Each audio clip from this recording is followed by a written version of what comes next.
In this corner, we have Batman, the Nintendo Entertainment System game based on the blockbuster Tim Burton movie. In the other corner, it's also Batman, this time as a Genesis game that almost didn't come to the United States due to Nintendo's draconian licensing stipulations. These two games fought it out in the early 1990s to see which system was the real home of the Caped Crusader. But what did the critics say 35 years ago? Was it a hotly contested battle, or was there a clear winner in this Batman v Batman matchup? To answer that question, I decided to flip through the pages of Electronic Gaming Monthly, GamePro, Mean Machines, and more classic magazines that reviewed both of these Dark Knight games back when they first came out. There's no time to wonder where he gets those wonderful toys, because this is going to be the episode of Magazine Matchup that Gotham deserves, but not the one it needs right now.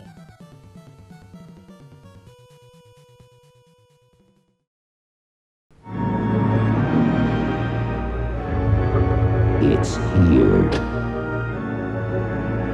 Batman, the video game. From Sunsoft. For the Nintendo Entertainment System.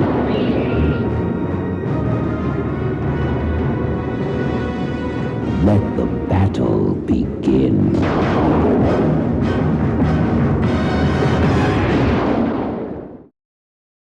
Of all the different magazines that covered Batman in the early 1990s, Electronic Gaming Monthly was the biggest cheerleader for the release of the Genesis game.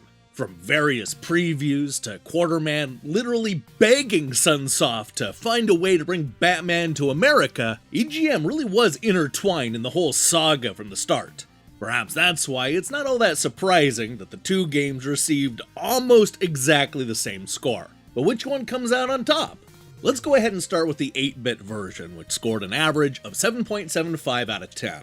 Jim was the only critic to not give the game an 8, arguing that Batman is without a doubt one of the best action games to appear in a long time. The graphics are detailed but a little dark, and the different weapon power-ups are a nice touch that increase involvement. The game gets repetitive, however, with new backgrounds the only real change in each round. Now, 14 issues later, when EGM reviewed Batman on the Genesis, they booted out the naysayer and gave the 16-bit version an average score of 8 out of 10.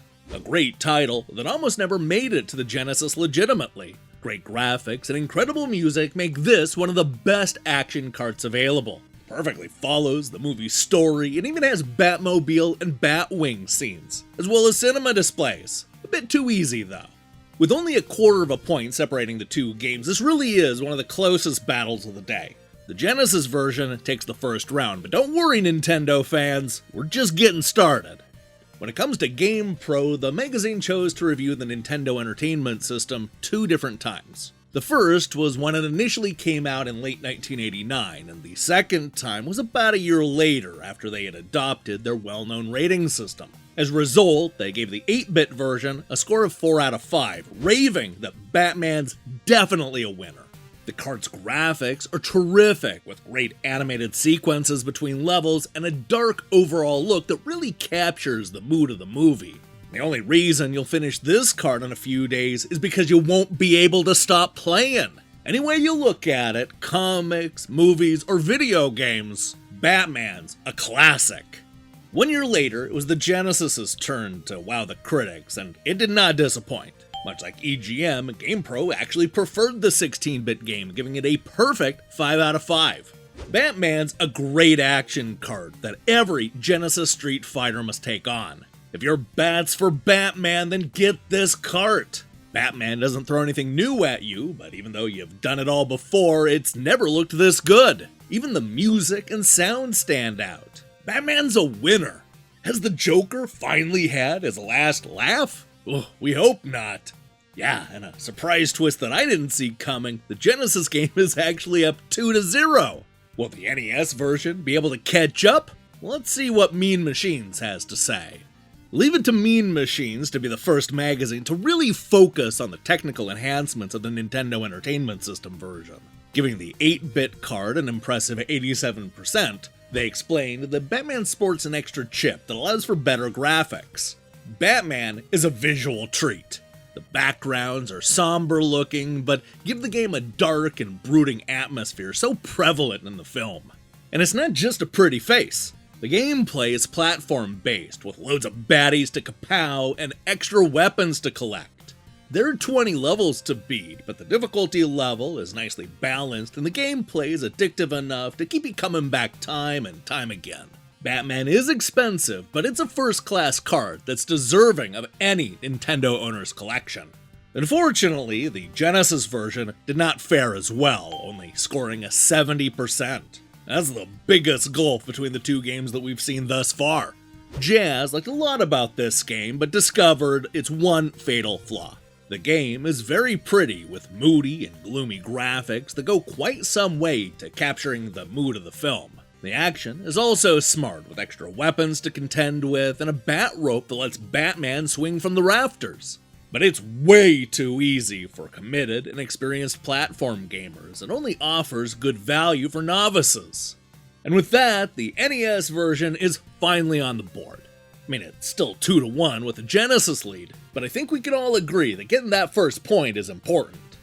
Now, if you think that a 17-point difference between scores is a big spread, then Ace wants you to hold its beer because there's nearly a 100-point gulf between the Genesis and the NES version. Of course, that's because Ace is one of the very few magazines to incorporate the utterly ridiculous 1,000-point scale.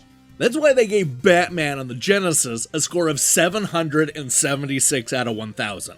Rather confusingly noting that the arcade puzzles lack the original twists and quirks that are necessary in every new arcade game if it's going to hook you for long, though this is compensated for initially by the sound and graphic attractions. Sheer bad appeal keeps you hooked, but not long enough for the asking price. As it turns out, they liked the NES version even more, giving it a score of 890 out of 1,000. The gameplay is taxing and pretty to look at. However, the whole appeal of the game is highly reliant on being a Batman fan. You're unlikely to regard this game as a classic in its own right if you're not a Bat fan. That said, it is tough and it'll take a lot of playing to clock it. Once done though, that's it. And there you have it, the score is all tied up. 2 for the NES and 2 for the Genesis. We'll see if magazines like Raze and GameZone can break that tie when we come back from this commercial break.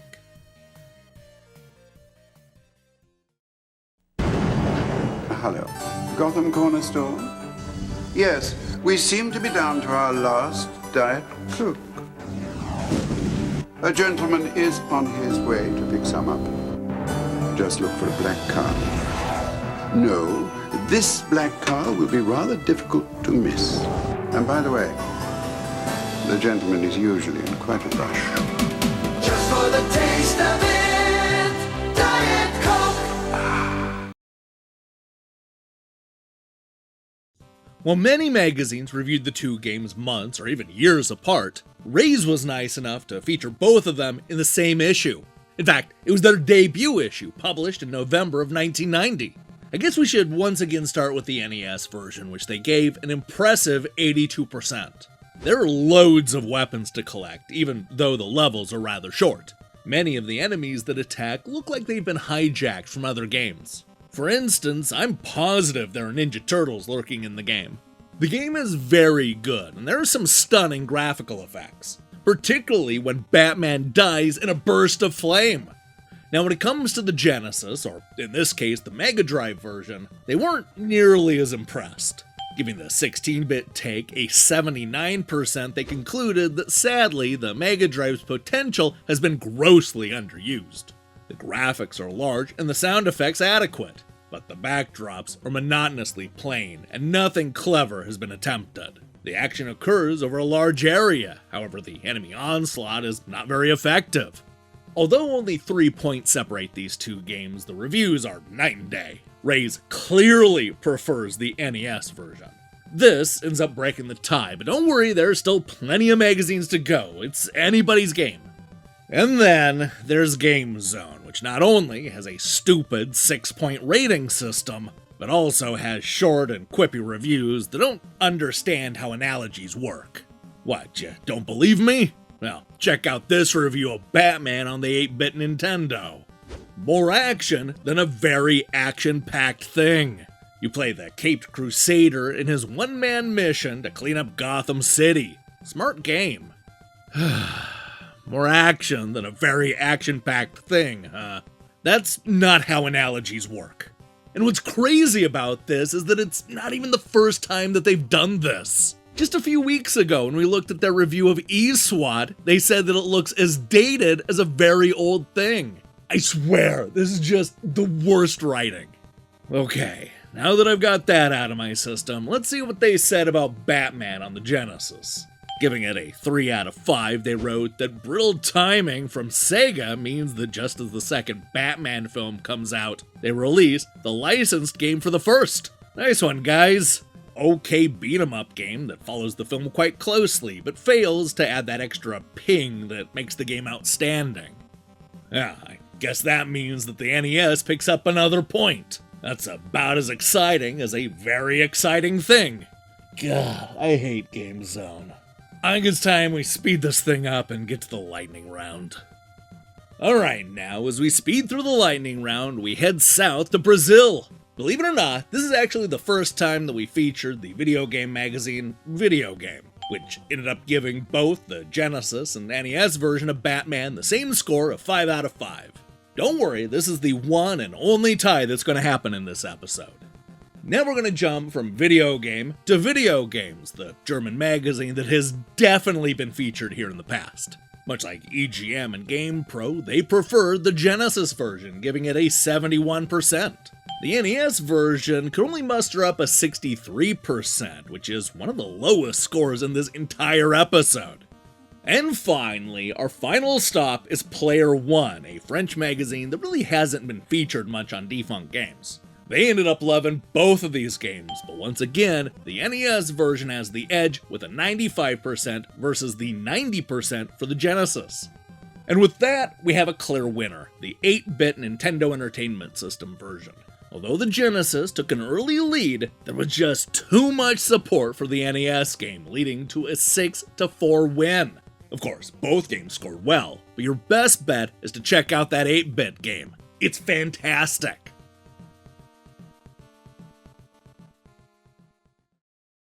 Danita Stokes, president of HAG. Sega Genesis really frosts my fritters. Now you get a free 16-bit game when you buy a Genesis system. Oh, look at this. Batman from Sunsoft taking on the Joker in Gotham City. Oh, where is Gotham City anyway? Whew. And about this Airbuster thing from Conoco. Oh, really? Mega Load Masters attacking our Earth? You want real fun? Try Macaroni Art. Self-portrait. Get one of these games up to a $70 value free, plus Altered Beast when you buy a Genesis system. Hey, thanks for watching this episode of Magazine Matchup. If you liked what you saw here, then you should know that we have a whole playlist where we match up everything from the Mutant Turtles to Aladdin to Sonic and Mario. I guarantee that you won't be able to predict who wins some of these episodes. Give them a watch and prove me wrong. Now, here's the question I have for you. Which is the better Batman, Nintendo Entertainment System or Genesis? Look, personally speaking, I think the magazine's got it right. I prefer the 8-bit Batman. Sure, it doesn't follow the movie as closely as the Genesis version, but the levels are better designed and there's real technique to the gameplay. Plus, I love when Batman explodes into a bat-shaped fireball when he dies. I really hope the person that came up with that got a big raise. Let me see your picks in the comments below. We'll be back with more reviews next week, but in the meantime, do me a favor and click that subscribe button and support what we're doing here. Until then,